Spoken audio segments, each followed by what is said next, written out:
Good evening, ladies and gentlemen. Welcome back to our show. Welcome to the Liberation Lighthouse. Yes, that is our name. We are going to use it. This is a place where we're just going to create a safe space to talk about trauma and try to help you move through it, heal, integrate it in order to help you live a fuller life, however you define that fuller life. I'd like to thank you for taking the time out of your day to join us. And if you would like to participate with our conversation, please feel free to join us via chat for now. Just go to your little YouTube link at the bottom somewhere and just say join chat. You'll pop up. We'll put your questions up. If you don't want your identity to be known, give us a pseudonym, give us a fake name. Just we're trying to make it as easy as possible to get people to share. So please feel free to do that. In tonight's episode, we will be discussing the different stages of grief. Being that this is a show that's going to deal with trauma, part of that trauma is indeed grief, and they're both interrelated. So, for both people living through it and for those of you that are witnessing others live through it, please feel free to join in, give us your tidbits, and now I'd like to present my friend, Mr. Christopher Plow. How you doing, Chris?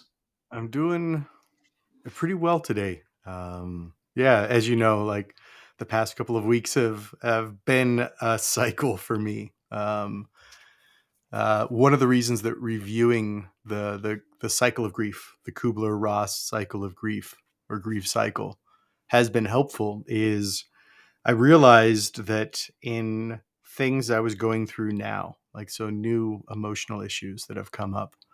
Um, that I'm running back through this again. And then as you and I went through this cycle, thinking about our own lives, which we'll share more of tonight, it was fascinating to see the times when we went through the cycle. It was fascinating to see the times when uh, maybe we didn't go through quite as it's portrayed, right? So like the Kubler-Ross grief cycle, for anybody who doesn't know it, goes through the stages of grief, which really map very well also to those times when you're moving through any type of emotional hurt that requires like processing everything else. And you can move from denial to anger to bargaining to depression to finally acceptance, right? And that is usually the beginning of a substantial healing process or cycle that you go through. But quite honestly, everything before then, everything that you go through in this grief cycle is, at least in my experience, the harder part. And it portrays the healthy version of going through the cycle, right?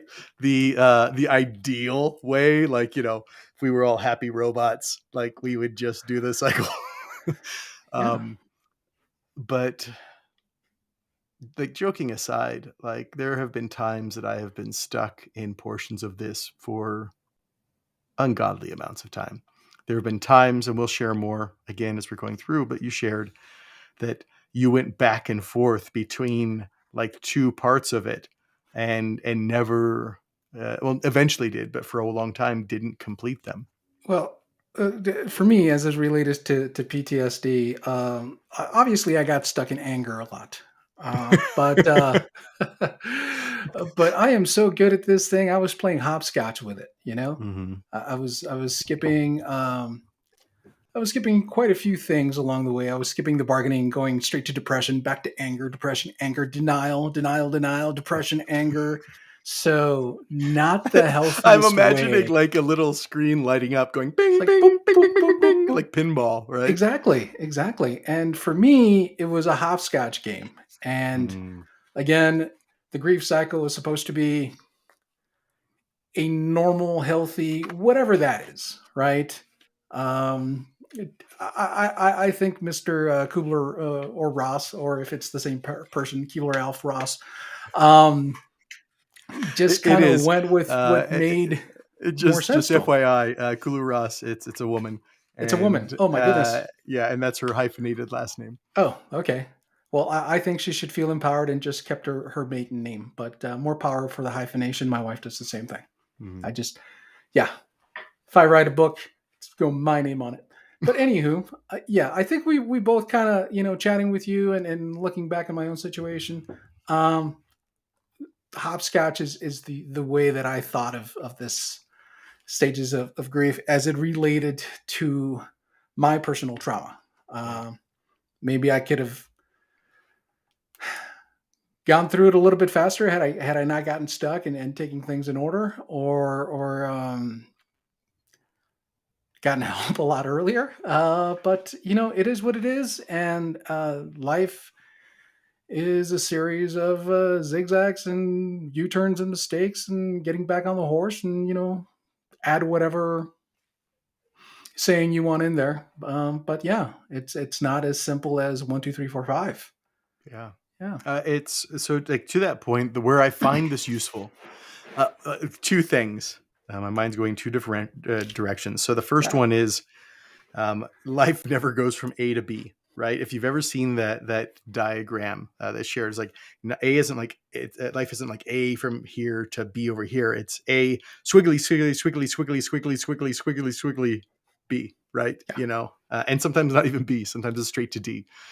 Um, but what I really appreciate about this in terms of a helpful tool is it's like a map, right? I'm not saying that this is 100% truth, that this is going to like be exactly what your experience is going to be, but it's going to be close. It's going to be a good representation. And being that map is you're trying to figure out where you are, or if you know somebody who's going through this and you're just trying to figure out where they are, what they might be going through, it gives you this lay of the land.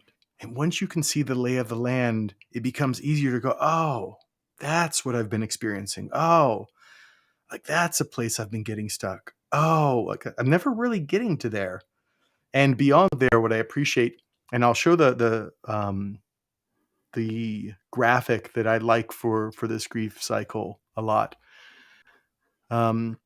Because not only does it show you how the grief cycle like moves through, but it also shows for somebody who's trying to help, for somebody who's trying to care for, somebody's in relationship, and whatever you're, a mother, a father, son, daughter, husband, wife, boyfriend, girlfriend, like whatever, just a friend, whatever that relationship is that you have to somebody who's going through this, it also like reveals a bit, which we'll get into the last part of this episode, reveals a bit how you can best support them, right? Like when somebody is in denial, like doing essentially like, the guidance and direction, you need to do this. Like it tends not to work because it's not where they are, right? Like it actually tends to perpetuate either more denial, you're wrong, I'm not like that, or, backlash, anger, things that come along that side. Whereas when you know where you or somebody is, you can have the help that's most effective, right? What we're trying to do is be effective and helpful and help somebody move through this cycle to get to the point of acceptance. And at the point of acceptance is generally, maybe it's always, but I'll say generally because I only know from my experiences and all those that I've helped. It's the point at which there's this committed willingness to change and to acceptance of a change that like just completely shifts the paradigm, and magical, like sometimes I would say even miraculous things can happen in somebody's life Yeah. once that's been hit, but it's a process to get there. Unfortunately, the road is kind of windy, and definitely a process. Yeah. Yeah. So Um, I'll go ahead and bring this up real quick just to share this cycle. Um, so this is the grief cycle, and you'll see again, you go through the stages of denial, and we're going to go through each of these stages and what they mean and what our experience with them has been, so you can, like, words are one thing, understanding what it's like when somebody's been through these and us going through our experience with them is going to help. But you go through denial, and then you go down through anger, and then to bargaining. And um, Rod and I were talking about this, and a word that fits better for us than bargaining is justification. This is usually where you're trying to justify something. then up through depression, and this is a fascinating thing because depression's actually on the upswing, even though it doesn't feel that way. At least it hasn't for me. And then eventually to acceptance, right? And there's a different way of supporting people, whether it's information and communication, emotional support, guidance and direction, that helps at each part of this. And the place that I've taken this from is psychom.net.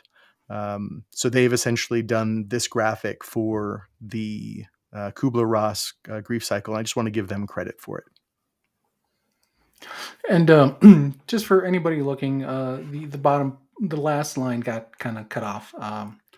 We were looking at things to do as far as support. If you would like to support somebody that's going through this cycle, it was information and communication, emotional support, and then finally guidance and direction. Okay. Yeah. So this show is trying to cover those three in one way or another, mainly through information. So the information, if you'd like to join us, we can offer some emotional support, and we'll offer some guidance and direction if you need help getting a hold of a local help center, VA center, clinic, or just kind of for guidance. What has worked for us. Yeah. What are the other options and methodologies out there, right? Because you've got talk therapy, you have EMDR/hypnosis, you have plant medicines, you have non-traditional therapies, psychological therapies. Like there's a whole range of things that can have a big effect. And it's to find which one is going to fit right for you. Not every therapy is right for every person. And that's why when we share, we're not trying to prescribe a single path. What we're trying to do is help you find your path. Right. We are not, again, disclaimer, we are not doctors, psychiatrists, physicians of any kind. We are not MDs. We're just... Well, I'm a doctor. Sure. Yes. The inside joke in that is I have purchased an honorary degree, so I can call myself doctor in jest only. I'm not a doctor. What's your honorary degree in? Yeah, a doctorate in... it's bad when you got to think about it. Yeah, it is. It is. In oh man, it's like... I thought it was human consciousness, I believe. Human consciousness. Yeah. Okay. Well, you got a PhD in consciousness. No, didn't say a PhD. I have a doctorate. Not sure what that means. I'm not entirely sure either. The takeaway is neither of us are doctors. Like, all jokes aside, neither of us are. But we have an incredible wealth of experience, and we have access to even more people who actually literally are doctors. Yes. So everything that we bring forth to the best of our ability is vetted information. It's something we truly believe in, we trust, we stake ourselves with it. And not being doctors, we also then encourage you to take responsibility and help figure out what is right for you.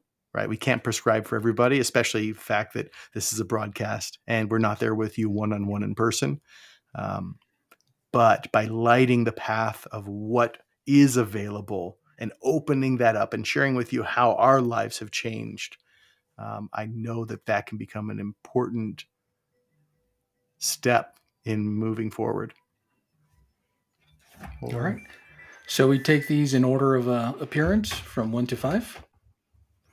We're going to run through the grief cycle. Or how we did it our own. Through the grief cycle. Stage 1. Denial. Stage 1. Dun, dun, dun, my favorite stage. Oh, yeah. What is it? Is it a river in Egypt? Nope. I actually, I think I have years of experience with denial, because even though I could sense there was something off about some of my reactions, I was in denial about needing somebody else's help. I felt that I was smart enough, I was strong enough, and god dang it, people liked me. Yeah. And I was gonna hide this little secret of mine and I will take care of it because I am that guy that just whatever's wrong, I can fix it, I can take care of it, and until you can't, right? Yeah. And you end up snapping at people, you end up having panic attacks, you end up doing a lot of avoidance, shopping in the middle of the night, avoiding crowds.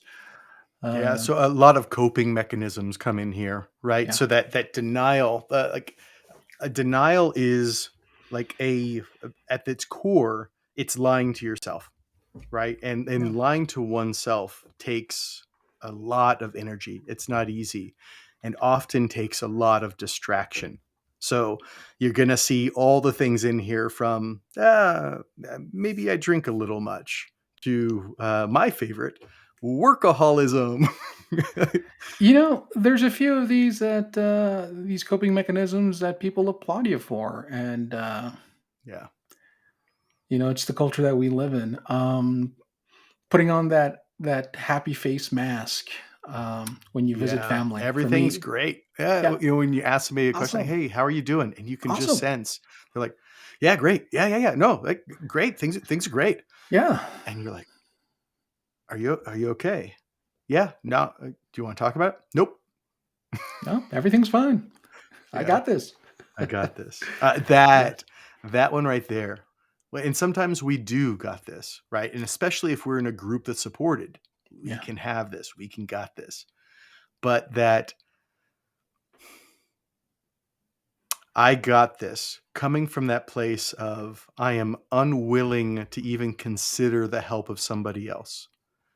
I'm unwilling to even feel, and I'm talking about myself now. This is my own experience coming in. I'm unwilling to even consider the fact that I may not be able to handle this myself, which feels like weakness, which feels like, for me, helplessness, which feels like everything that I do not want to feel. Um, so yeah, I got this, and I'm gonna make sure that I got this. Nope, problem, no problem. Or if they're no, I got it. No worries. Nope. it's funny. I realize you think you're talking about yourself, but to me, it feels like you're pointing the finger. you Oh know, really? uh, yeah, because it was a very similar experience on my end, Hmm. where you're putting on this facade of strength and fake it till you make it, right? Um, Yeah, you don't want to show weakness. You want to put a smile on and go about yeah, your day and concentrate on whatever it is that's keeping you away from that dark place for another minute, hour, yeah. however long. And for me, that became a point of just feeling drained. Hmm. So for me, I actually jumped from denial to depression, Hmm. especially when I had to, put on the happy face. There's times I just felt completely disconnected from everybody, Yeah, and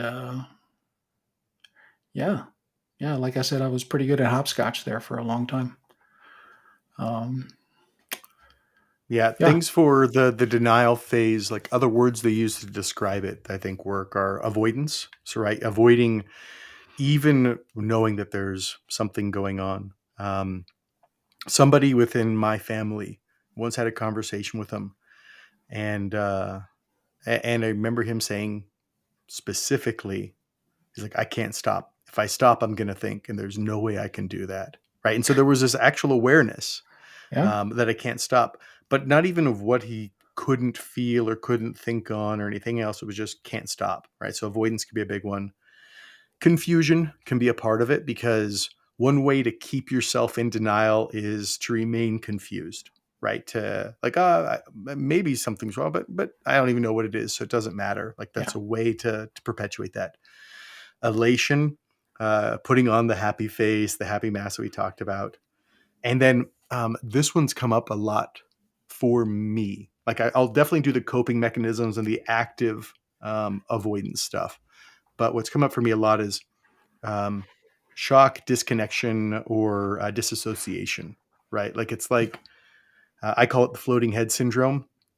It's like I'm sleepwalking through life. I don't feel fully there. I feel kind of numb. I'm not really engaged with what's going on. But in that state, the benefit of that state, where that state has served me, if you will, is when there is something emotional that feels threatening to face.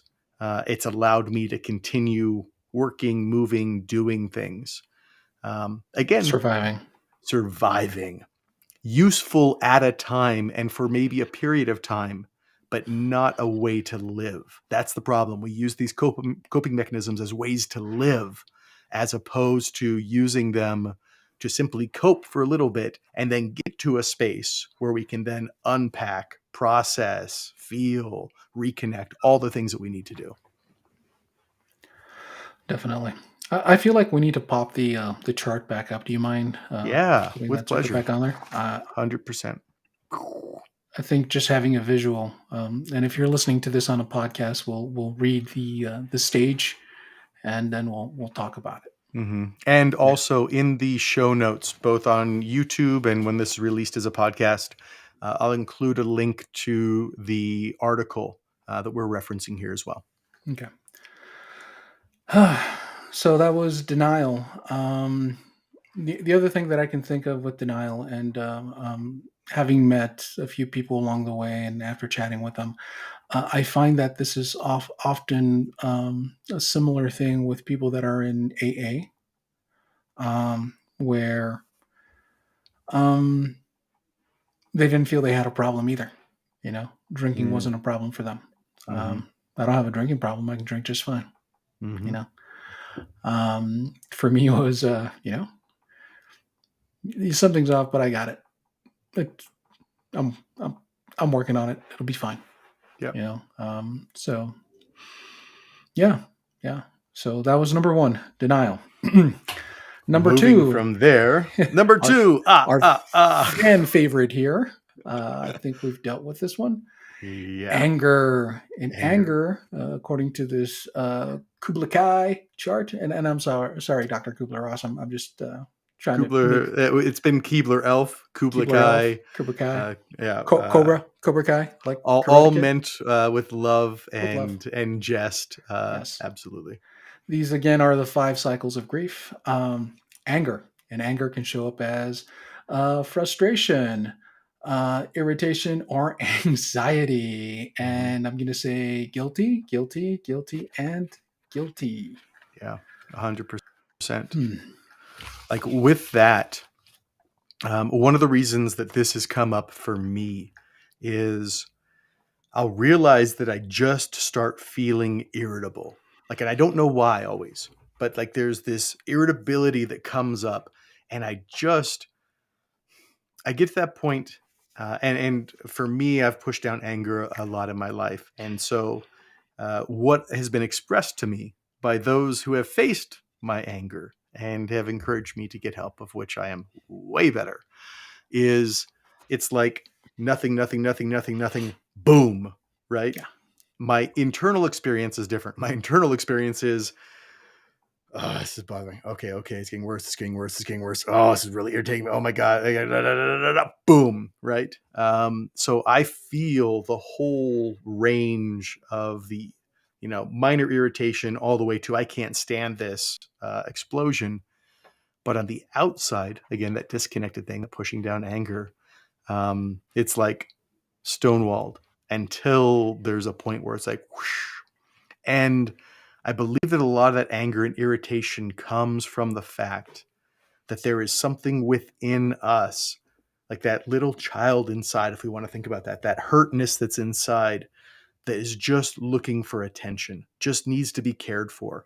And the amount of energy it takes to continue pushing that down, to continue denying it, to continue like pushing it off to the side, just begins to wear us down and make us irritable and all the other things that come with it, until like anything gets bottled up enough, Yeah. explodes. I was I was never really too aware of of the irritability, like you said, you kind of learn to do a stone face. Um, Yeah. and if something bothered me, I'd shake it off, push it down, shake it off, push it down, and sometimes I just didn't even see it coming. It could be the smallest thing, and I'd have the most adverse reaction. Um, Mm. I know the idea of PTSD. I think of Red Foreman from that '70s show, where he's just always angry. He's always, putting his foot up somebody's ass. Um, Oh, no crap. yeah, he was a Navy veteran. They talk about his war stories. So yeah, Yeah, that's and reminds me a lot of my mentor actually. Now that wow, okay, yeah, yeah, yeah. So we know it's out there. I mean, we see it on TV. We make fun of it all the time, right? It's funny. That guy's always angry. Ha ha. And it sucks when you're living that way. It really does. Because sometimes it's misdirected, and good people get hurt that you didn't mean to hurt, and now you've opened up that can of worms, and sometimes it's hard to put the pieces back together. And it is. But I think an important thing to understand here, again, very few people actually go through this cycle in order in a healthy way. We're just not taught that. That's one of the bigger problems. We're not taught these things, which is why we're sharing them now. Um, But anger is actually a forward step on the process, right? Anger, as challenging as it can be and destructive and everything else, again, you need to be able to take full responsibility for all of your actions. But anger is a step forward, right? That is on the path toward healing. And just recognizing that progress is being made is helpful. That doesn't mean that the anger is right. Doesn't mean that if you're somebody who's being affected by the anger, that you have to put up with it or anything else. Not saying any of those things, but simply looking at this as a map and a process that people go through. It's good to be able to see and feel and understand progress and where it might be leading to next. it has different feelings and outward appearances for different people. For some people, it feels like frustration. For Mm-hmm. Chris and I, it felt like irritation. Anxiety was definitely one of my issues, to the point Yeah. where I would get panic attacks randomly. Again, nothing outwardly; it's all internal. It Yeah. really is all internal. Yeah. Until you have the outburst, and then everybody's looking at you like, "The hell's wrong with that guy?" Yeah. But just think of that anger turned inwards as well and can show up in different ways. Anger turned inwards can be guilt, can be shame, can show up in different ways, right? But a root of it is anger. And whether that's directed outward or inward has a different effect upon the person. One of my counselors at the vet center told me once, and it always kind of stayed with me since anger is a great mask for pain. Whatever pain you're Mm. feeling, whatever pain somebody else might be feeling, you may not see that pain, but you will see the anger from time to time. If if they're not always angry, you might see it as the emotional outbursts, the road rage, the punching of Uh, walls, that kind of thing. yep. So keep Yep. that in mind. 100%. Ready for number three? Go ahead. I'll pop up while you're doing that. I'll pop up the visual again. Alrighty. Number three. Da, da, da. Number three comes to us in the form of I'm sorry, bargaining. See, here I go hopscotching again. It's so used to it. You just go straight from anger to Yes, depression. anger to depression. Yeah. So, what's bargaining? I have no clue. I've never bargained. I've either been angry or depressed. But okay, bargaining You is number have three. some. We'll talk about this because it was fun to tease out because for neither of us, like bargaining, like didn't really fit. Yeah. Like we shared earlier, justifying, like using the word justifying seemed to fit better with the experience that Rod and I had, right? Um, and it's like so the way this is described is you can be like struggling to find meaning. You might reach out to others. There can be cries for help, but they're more cries for attention. Sometimes it can be in the form of jokes or even dark humor can come across in that way. it can be a telling of one story, but sometimes it's like getting lost in the story. Like, it's a justifying. Yeah, I mean, I'm angry sometimes, but I'm that way because this happened, this happened, this happened. Yeah. I've done a lot of justifying in my life. So if I think about it in that way, justifying, um, it becomes way easier to see how I've done that over and over again. Right. And then that justifying isn't just, yeah, I'm this way. There's nothing that can be done about it. Just how to deal around me, have to learn how to deal with it. Um, but for me, this also comes back to, I don't really need help. Like, I'll find a way to handle this. I mean, I just need to spend more time on my own. I need to spend more time away from other people. Um, there is, maybe that's where bargaining comes in. It's like bargaining that I don't need to fully accept that I need help. I'm going to bargain or justify or find a way to try to take care of this myself. That's one way that it's shown up for me. Okay.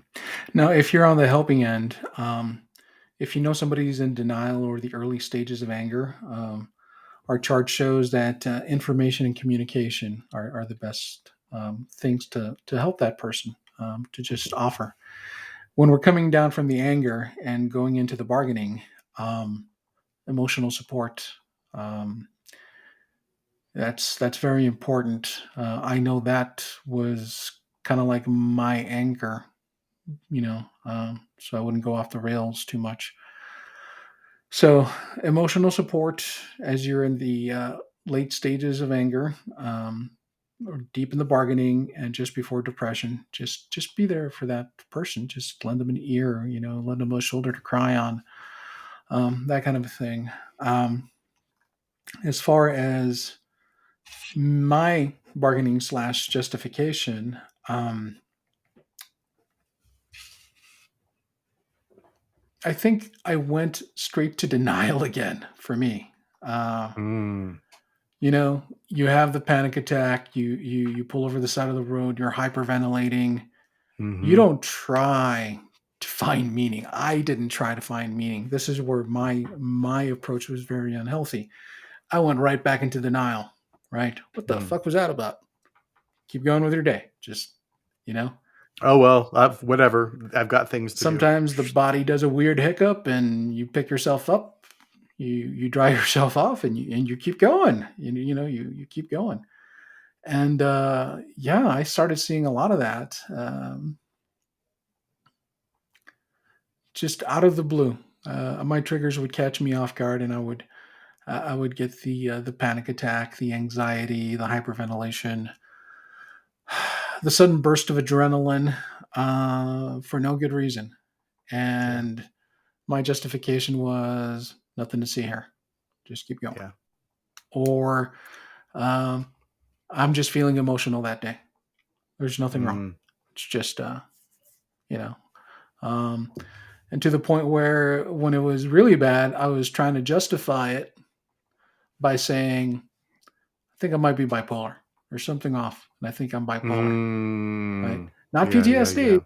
Somehow, No, bipolar seemed like a better answer to me than PTSD for I whatever don't reason. know if this might be why, but I wonder if it's because, like, one of them could possibly be fixed and addressed, i.e., like, you have to have more responsibility for it, Yeah, and the other one, I don't know that this is true, but it's just the way I am, right? And so, like, there's not a taking a full responsibility for it. right.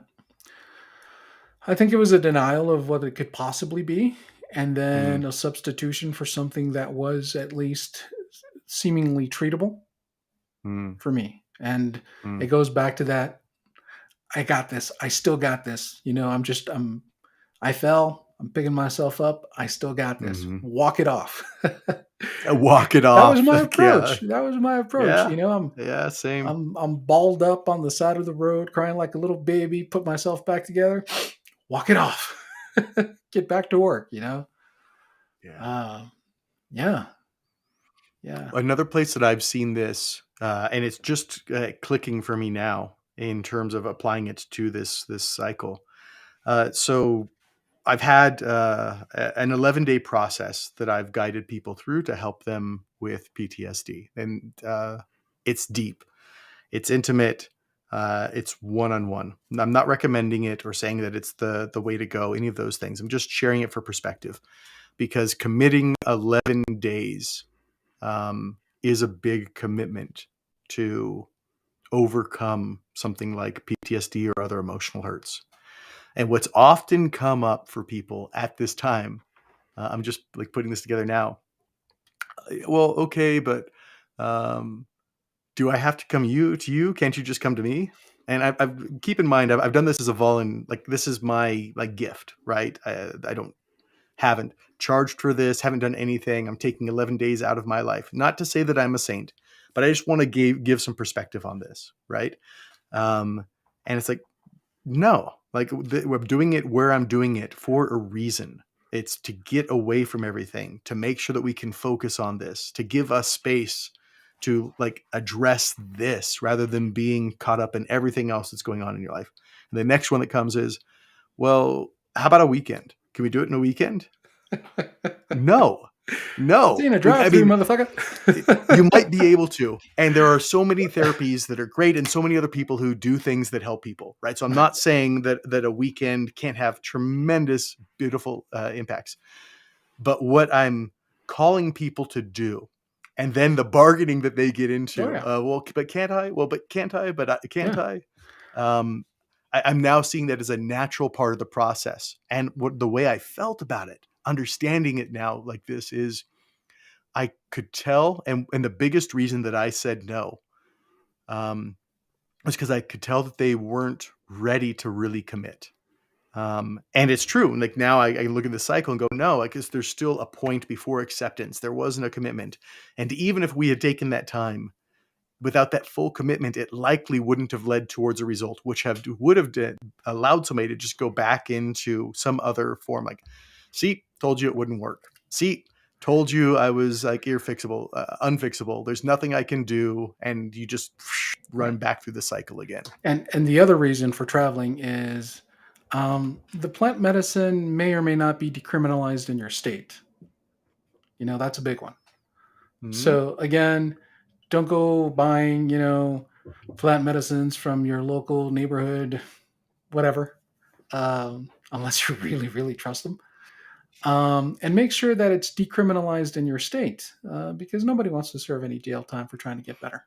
You know, Do these things where it's legal, have the appropriate support, and again, um, plant medicine can be an incredible tool, even facilitate some of these things. It's also not required. Like, a lot of the process is simply somebody being with themselves in the space where somebody who actually gives a shit and facing all the things that need to be felt, right? yeah, So that's a bit of a tangent. We'll get there in later episodes. correct. Stay tuned. But that's where it comes in case you are both witnessing yourself do this, or you're trying to help somebody and you're noticing that they're doing this. That helps you to put a pin on, oh, here's where they are. Yeah, They're in this part of the yeah. cycle. And again, if Okay. you're in this part of the cycle, emotional support, emotional support, emotional support. Yeah. All right. So that took us through bargaining and straight into, if you're normal and didn't hopscotch around, depression. Oh, our lovely, joyful friend, depression. Yay. Like a nice, snuggly blanket keeping us in bed. Yeah. Yeah. Mm. Depression can manifest itself as feelings of being overwhelmed, helplessness, hostility. Maybe I wasn't angry. Maybe I was just depressed, huh? And Mm. flight. So I guess this is where I jumped back and forth from anger to depression and depression to anger and back and forth, Hmm. with a little bit of justification sprinkled on top. But for me, it was definitely hostility, flight, overwhelmed. Um, yeah, yeah. And again, at the beginnings of it, we should offer emotional support as people are coming down or out of it. we should try and offer some guidance and direction. This is really interesting. I've had a couple of conversations with some gentlemen that have been in AA, and I think AA is a great place to go to if you're suffering from some of these things. I think they got it down packed. He was explaining to me that he had a lot of anger because of the trauma that he had suffered in his youth, and he didn't have a lot of friends, so he didn't have that community backing him, right? And so he was very apt to get into fights with his friends, Mm, and just kind of be very physical and that kind of thing. And what AA did for him was it allowed him to become part of a community and to realize that he wasn't the only one going through these feelings. And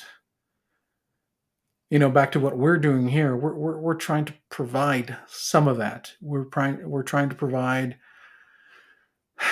the knowledge that you are not alone, whether you are in the depression stage, or in the anger stage, or in the bargaining stage. You are not alone. You're not going through this alone. The others have gone through before you, and sadly, others will go forth and repeat the cycle.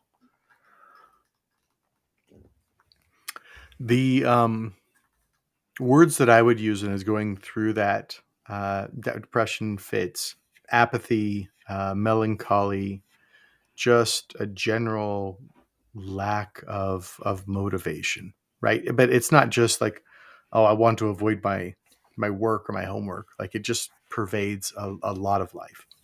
And I've spent a fair amount of time in the depression part of the cycle. I think one of the reasons I spent possibly an inordinate amount of time on the depression side was also because of the challenges I had around bottling up or expressing anger. So I wouldn't actually allow myself to feel anger. So I could never really go through that. And if you push anger down long enough, it can also lead towards depression, which again gets stuck in the cycle and just like ping ponging back and forth instead of moving through. Um, I have a lot of compassion for anybody who is in that part of the cycle, and because it can feel so hopeless, right? And here's the kicker: the kicker is you're so close to moving your way through, right? It reminds me of that quote. Um, it's darkest right before sunrise, right before the light, right? It's darkest right before the light because it feels that way. It's like it's like the your unconscious way to protect yourself right as you're getting closer and closer to making a significant change in your life, to accepting what you've been through, accepting how you're feeling, accepting help, is we're just going to shut everything down and make it more challenging. One of the benefits, right? Everything that we go through has positive and negative, has a light side and a shadow side.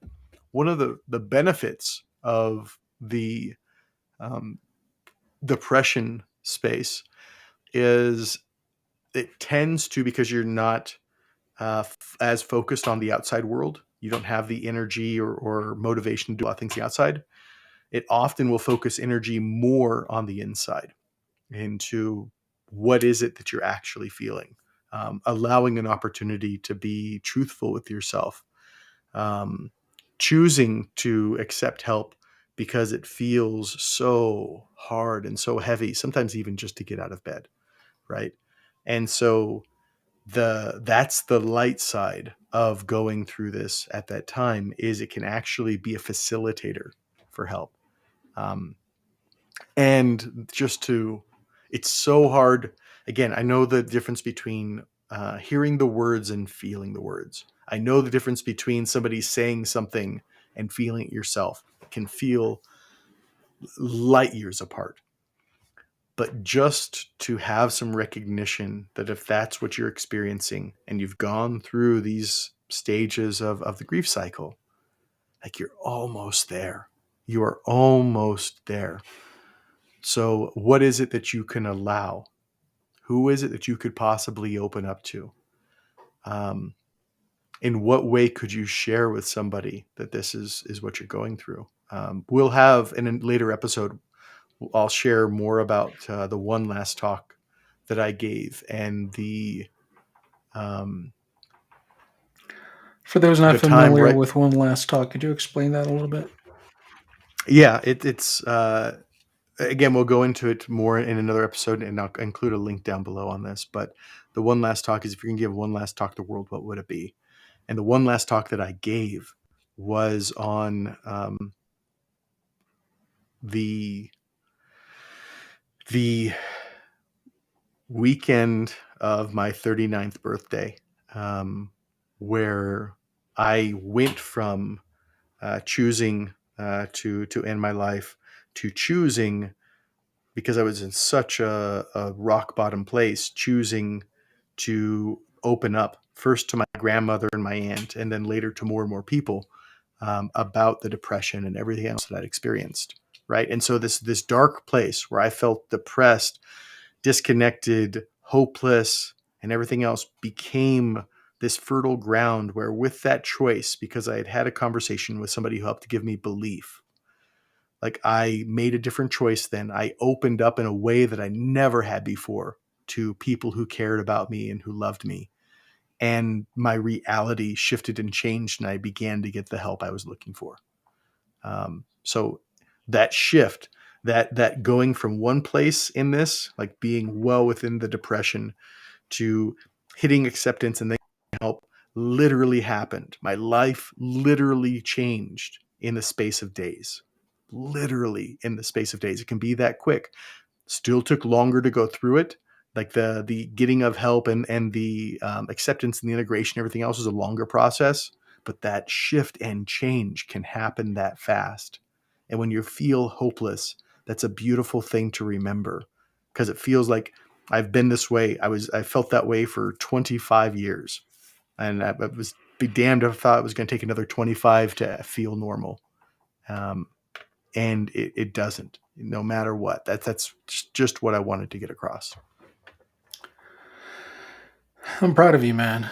I'm really proud of you. You did it for yourself. I needed some kindling to start the fire, because I was at about the 23-year mark, and this felt more of just who I was for the Hmm. majority of my life. I joined the service after high school, and 23 years after getting out, I'm still dealing with a tiny little moment in history, in my history. But it had such a negative impact, and it was a huge crater, and I couldn't crawl out of it. And for me, like I said, I was jumping between anger and depression.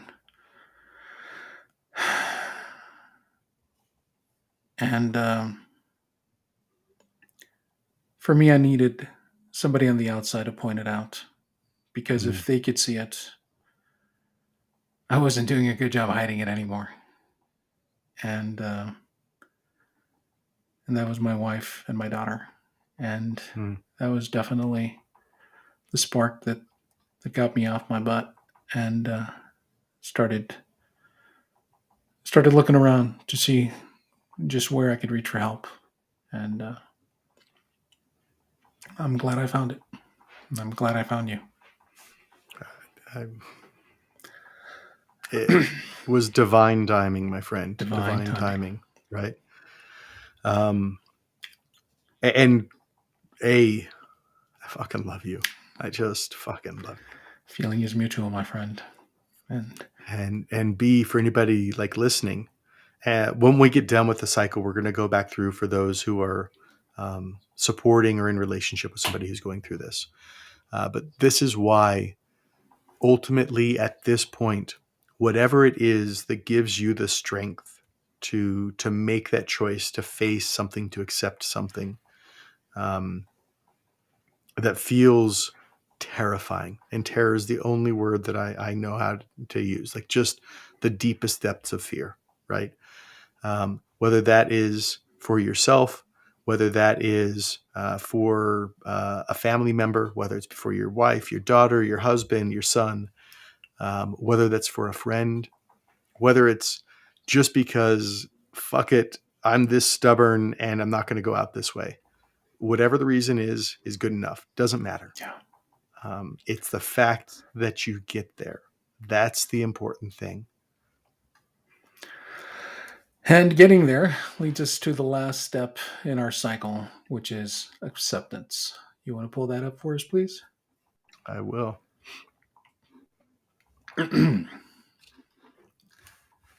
Within acceptance, we have the exploring of options. A new plan is put in place, and the moving on.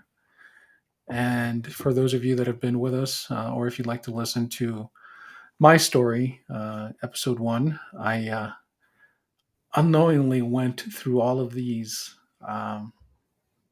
in that episode, and I had no clue that depression was part of it. It just, but as I'm looking at this, the Kubler Ross grief cycle, yeah, yeah, PTSD is definitely in there. I could see every step. Uh, Mm-hmm. you know, the bargaining slash justification was the only tweak I had to make, and like I said, I got really good at just hopscotching back and forth, getting stuck in anger, getting stuck in depression, definitely stuck in denial. If I could take those three, that was my major life for 20 some odd years, and then a little bargaining sprinkled on top just to make sure that I was like, I'm in the right. Nope, nothing wrong. Yeah. But yeah, so the acceptance. And a powerful thing about acceptance, right? Acceptance is Rod's often use the phrase naming the baby, right? Like naming the puppy. Naming the puppy. Like it's like I fuck I am experiencing PTSD. It's an acceptance of it. Yeah. It's like that. This is what's going on. It is. I need help. I don't have this on my own. I need help. There's nothing wrong with that. That was the Like hardest part for me right there. Oh crap, I don't got this. yeah. I had been lying to myself for so many years in denial, thinking I did. And I honestly thought I did. Um, with the outbursts here and there, sometimes more often than not, periods of time with everything being nice and calm. I had all my avoidance um, ticks set up. Um, yeah. And then with the acceptance, even though I knew I needed help and I started looking out for help, Mm-hmm. it was still pretty scary. I the more that you realize and allow yourself to feel and accept what's going on, like that's challenging. Yeah. There's fear in that, Yeah. and that's okay. Absolutely, man. Yeah, there was definitely a lot of fear on my end. Um, some flip flopping back and forth on maybe I can Mm-hmm. still do this on my own, right?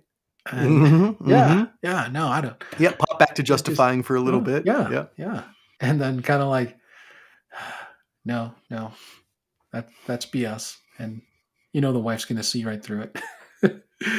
And That's helpful when you have somebody in your life, whoever that is, call you, friend, parent, spouse, a significant other, who is going to see, you can't fool. yeah, Like that actually helps a lot. It's uncomfortable is all get up. gotta throw that bullshit flag down, Yeah. and Yeah. yeah, I knew that was coming, so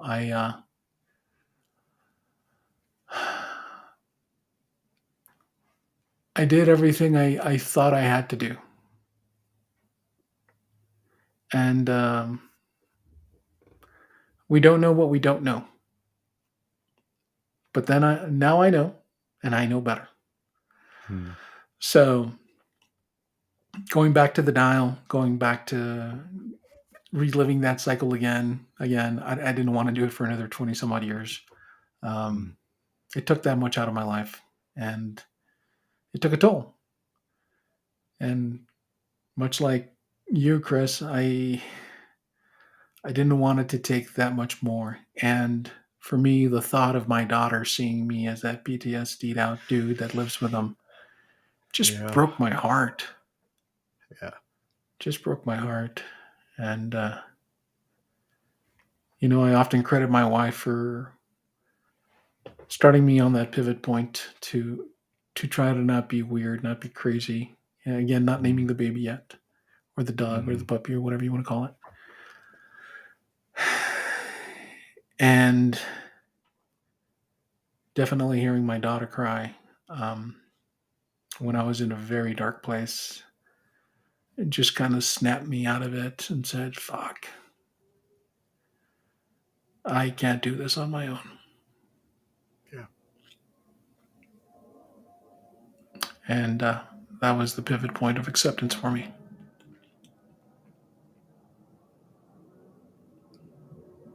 Yeah. Um, an important, what I want to share here as well. Um, you can go all the way through the cycle and you can get to the point of acceptance. And that acceptance is, I need help.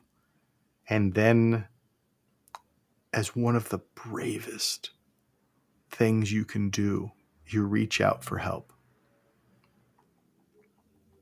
Sometimes that first place that you go for help doesn't do it.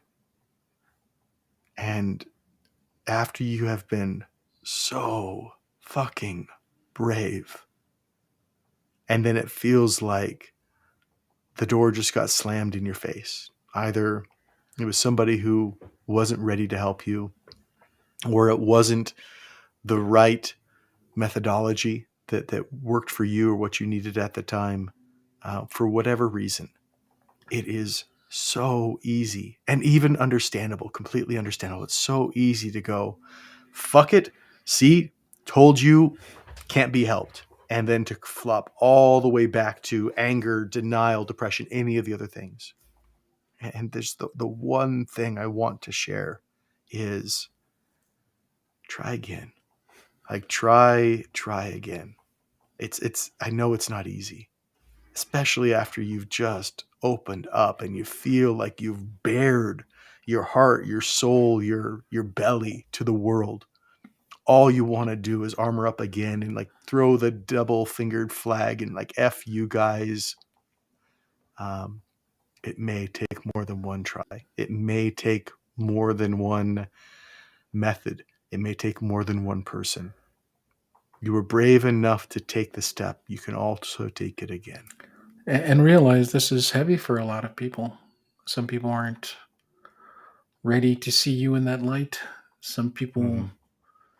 aren't ready to be weighed down by more on their plate, or They might be so full on their own plate that they just don't feel like they have capacity for it. You never know. they fear they might get triggered by you. Yeah. There's so many things, and don't take that as a slap in the face. It's just they had their own demons to deal with, and sometimes people are afraid to be drugged down even further because if you're Yeah. weak and I'm weak, oh shit, what do we do We're now? gonna drown. Yeah, Yeah. And then sometimes it's a matter of finding the right thing. Like you were brave and went to what you were supposed to do, Rod. You went to therapy, right? yeah, And therapy can be fantastic. It just wasn't the right methodology for what you needed at the time, yeah. right? It helped. It opened you up. It was a good step to take. It actually made the things that happened later on even better and even easier for you. So it was very useful, but it didn't get you all the way there. And you were willing, again, give you full credit. This is one of the reasons I just respect you so deeply. That didn't do it. And you didn't give up. And you tried again. Yeah. Yeah. And so just know that. Know when you look at this Kubler-Ross cycle, know it as a map. It can help to show you where you are, where you've been, where you can go. Know that not everything works out the first time, and you may need to be brave more than once. And I honor you. Just respect the hell out of you for doing that. Thank you. 100%, man. 100%. And know, quite honestly, it's very likely that you won't go through this cycle just once, right? Oh no, I got You the season may pass. go. It's like it's peeling the layers off an onion. It may be because like the grief cycle was created again around grief, and that grief could be because you've lost a job that you cared about, and that was your identity. I.e., also moving out of the military can do that. Yeah. It may be because you've lost somebody in your life, and there's that grief. It may be other traumas and stuff that are coming up. We've talked about this. Rod and I have in our weekly conversations preparing for shows. Like I'm going through this right now, and I've just moved from depression to acceptance and a new level of healing for myself around some stuff that like I just didn't expect to come up, and we'll share more of this journey as we go along. I intend and am, to the greatest degree I can, an open book in order to help you as you're going through. But I wanted to share this in this moment because getting good at going through this is useful, because it will likely happen more than once in a lifetime. We suffer grief, we suffer loss, we suffer hurt more than once in our lifetimes. None of them have to be as deep or as big as PTSD or some of these core traumas that we have. And yet having the tools and knowing that you've made your way through, man, it changes the game completely the next time you might have to. I I tell my daughter, she's 6, practice makes perfect. Doesn't matter what you're practicing. Yeah. So every time you find Practicing denial makes perfect sense, right? I am a master at that. But no, as you go through life and you stumble upon these different traumas that affect you, right? Yeah. Being able to get through them will make you more resilient, so that when the next trauma hits, you can go through the grief cycle a little bit faster, and then when the next trauma hits, it'll be a little bit faster, and then maybe somebody And else is going easier, through it, like and you can help them faster or whatever else, just like easier. easier. Like it requires less effort. You can get to Right? acceptance a little bit quicker, or Yeah. you can choose to sit with one of these a little bit longer, but realize what's coming down the road or what should be coming down the road. And it just Yeah. having that roadmap. You suffer less. Yeah. No matter what, you suffer less. And you might not have to suffer at all. Yeah. Right? It keeps you from hopscotching back and forth. And if you like, once you understand these things, and especially after you've been through them, it becomes way easier to see where somebody else is. And it may mean that there is a use to what you've been through, to your own healing, to your own integration, to you having gone through this. Is you're then able possibly to be there, and only if you want to, but you're able to be there for somebody else who needs this, who isn't aware of it. And having been through it and being able to relate to somebody going through it can make the world of difference for somebody. Like really just change their life. Shall we put this back up and talk about helping somebody Yeah, through it? 100%. If you want to be if you want to be the person that's there, to lend the shoulder, the arm, as you're going through denial and possibly the early stages of anger, information and communication, just, keeping tabs on people, making sure they're okay, making sure they're not hurting themselves or others, because of misplaced anger. Um, I felt this for a friend. I didn't see anything wrong with the anger because I too am very familiar with it. My concern was, this friend was pushing things out of his way, kicking doors, punching holes in walls, and that kind of thing. And I'm like, I know he is in an emotional spot, but at the same time, accidents can happen, and Mm-hmm. we don't want somebody to be on the other side of that door as he's kicking it, or you know him trying to get out of a situation with that fight or flight instinct and just push somebody into the ground and have them hurt themselves if they ever hit their head, anything like that. So information, communication, just Yeah. just hold them, be there, listen. Um, In that space also, like denial, when somebody's there, often what we want to do is, like, this is where interventions come in, right? And there's a time and place for interventions. Um, but telling somebody how they need to fix themselves or what they need to do when somebody's in denial just doesn't map, it's what not to right? do. Well, it's just not useful or helpful, Right. right? Like, if somebody's in denial and you're like, hey, do this, like, they haven't even admitted to themselves that something is going on. Yeah. So then the need or the choice or desire to fix something, like, just isn't there. So it's just not effective. Whereas sharing things, right? Even like this show, sharing that this show is going on and helping people um, find community with other people who have gone through this, to share, a YouTube video that you've seen that that really helped you and resonated, and not in an accusatory way, not as in, dude, you fucked, you got to see this.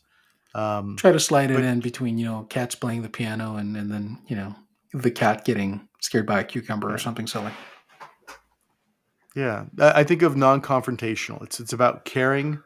It's about not judging somebody, and it's about sharing something that could really help them, right? Like, in that way, it's done in that caring, compassionate way. Um, Anger is one, again, where we begin to move into that emotional support. From anger to bargaining to depression, it's emotional support.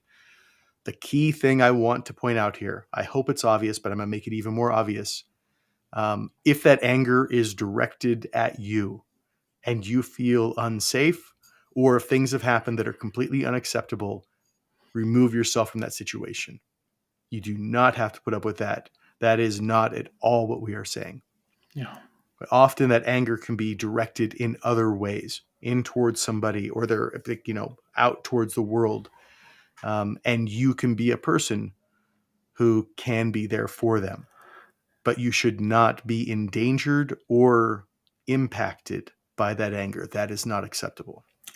If you feel that you are going to be the brunt of this anger or in the way, um, try to find somebody else for that person. There's nothing Yeah. wrong with that, you know. Try to find somebody that they can relate to a little bit better, you know, or at least somebody that could hold them down if the need came. Well, just like, one of the people that I helped was a childhood friend of one of my friends, and he had a tremendous amount of anger. Yeah, And but having grown up with my own anger, plus with a mentor who had a lot of challenges around anger, it didn't frighten me. I could tell that he had no intention of hurting anybody, and if anything happened, it'd be an accident. But I also knew that I could handle it both emotionally and physically. yeah, and that allowed me to be there for that person, which is a very different experience than somebody else might have had who couldn't have been, right? So you're right. Find somebody who is able to help them and allow that person to be of the emotional support. Yeah, definitely. Yeah. And then that same thing through the bargaining phase and up and through depression.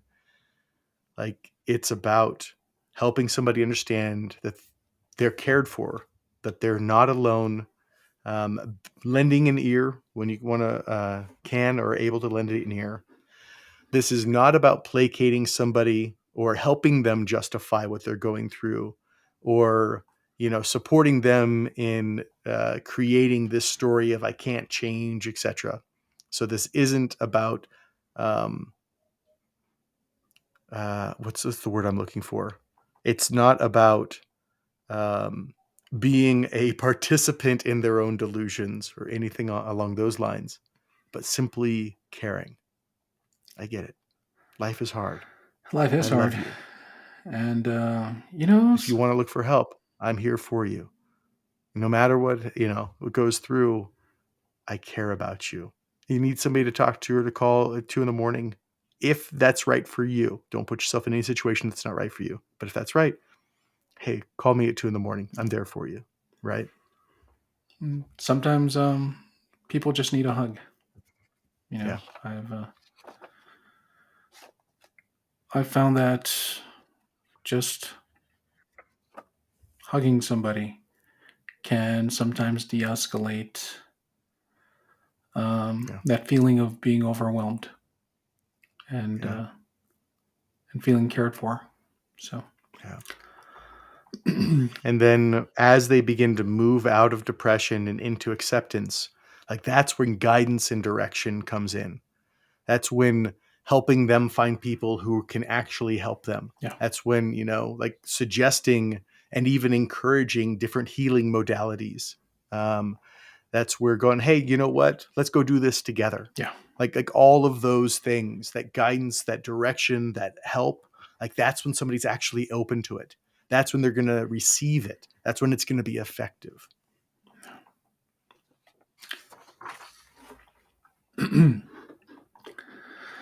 So that's pretty much our show today. We went through the 5 stages of grief: denial, anger, bargaining, depression, and finally acceptance. We also went through the 3 things you can do if you are on the outside looking in and would like to help somebody that's going through this process. Information and communication, from denial down to anger. Um, Emotional support, from anger to bargaining to depression. And lastly, as Chris stated, guidance and direction when you're in depression and leading into acceptance. Thank you very much for joining us this evening. We appreciate you taking a moment of your lives. I know that time is one of the most important assets that any human being can have. We really do appreciate you watching us. Please join us again next Friday, where we promise to delve a little deeper and just try to lend a little bit of acceptance and create a safe space for anybody that might be going through any trauma. Chris, do you have any closing arguments? No, though I do love what you thought of when we're talking about this. It's that phrase that you used to hear on Saturday night, Saturday morning in the Saturday cartoons. morning I don't remember it cartoons. then. Yeah. The phrase, which was, remember, even the smallest candle will take away the darkness, right? It doesn't take much light to take away the darkness, to light it up. And you can do that for yourself, and you can do that for somebody that you care about. So until next week, big love. Big love. Hope to see you here next week. Have a good night.